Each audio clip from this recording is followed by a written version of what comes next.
ఇప్పుడంటే ఇక్కడ మనమంతా స్థూల శరీరంతో ఉంటాము. సో, ఇట్స్ లైక్ నాకు మీరు చెప్తా ఉంటే ట్రాఫిక్ జామ్ లాగా అనిపిస్తుంది గురుదేవా! అలా తలుచుకుంటే జీవులు అలా సూక్ష్మ శరీరాలతో ఈ దేవతలు తీసుకెళ్లడం.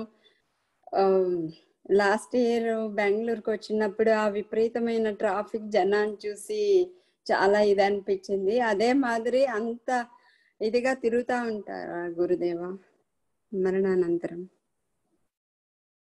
చాలా ఉంది. మరణానంతరం సంగతి తెలుసుకోవటానికి చాలా ఉంది. ఇప్పుడు చెప్పిన 10 రెట్లు పైన ఉంది. అవన్నీ వస్తాయి. మీకు దాదాపుగా కఠోపనిషత్తు చెప్పేటప్పుడు అక్కడ మళ్ళీ బ్రహ్మసూత్రాల్లో అది కలిపి చెప్తా. ఎందుకంటే దాన్ని పంచాగ్ని విద్య అంటారు. మళ్ళీ తిరిగి జన్మించడం అంత తేలిగ్గా జరగదు. ఎన్నో కష్టాలు పడాల. మనం గనక బస్ స్టాండ్కి పోయి ఏ ఊరు పోవాలంటే ఆ ఊరు బస్సు మనకు దొరకదు. ఖచ్చితంగా బస్సు వచ్చిందంటే జనం అందరూ ఎగబడతారు, మనం ఎక్కలేము. మళ్ళీ తిరిగి ఇంటికి వస్తాం.